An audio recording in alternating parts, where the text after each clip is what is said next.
Also now at 11, the Tamarac community coming together tonight to remember the victims of last week's horrific tragedy that left 3 people dead, including a mother. Community leaders also offered resources for those experiencing domestic violence. CBS News' Anna McAllister joins us from Tamarac with a reaction. In times of sorrow, we lean on one another. With heavy hearts, the Tamarac community is standing strong after 3 innocent people were violently murdered. Tragedy has brought to light a lot of things that we should be keeping in mind between domestic violence, mental health, veterans who need support.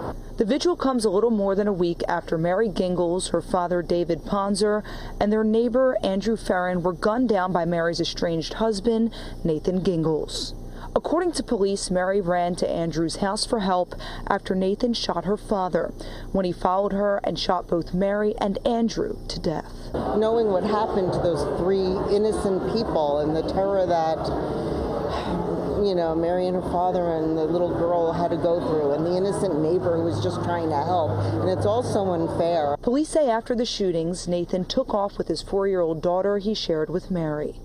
An Amber Alert was issued and the little girl was found safe with Nathan, and he was arrested in a Walmart parking lot last Sunday in North Lauderdale. The murders come after Mary filed a restraining order from Nathan following several domestic violence incidents and filed for divorce. This particular case really affected me. When I got the Amber Alert, I turned to my husband and I said, it's going to be a murder-suicide if we're not careful, if it got to this point.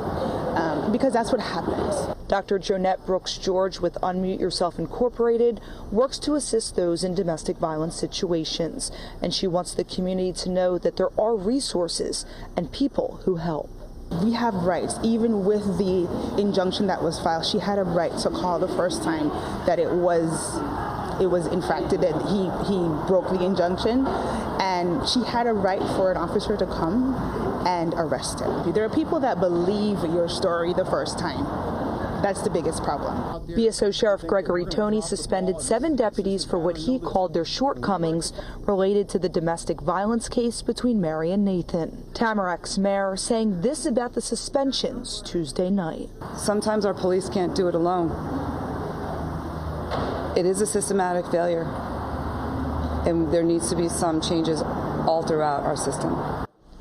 Nathan Gingles is facing several charges, including 3 counts of first-degree murder. And as for his little girl, at last check, the state was working to figure out where she will live. But for now, reporting from Tamarac, Anna McAllister, CBS News, Miami.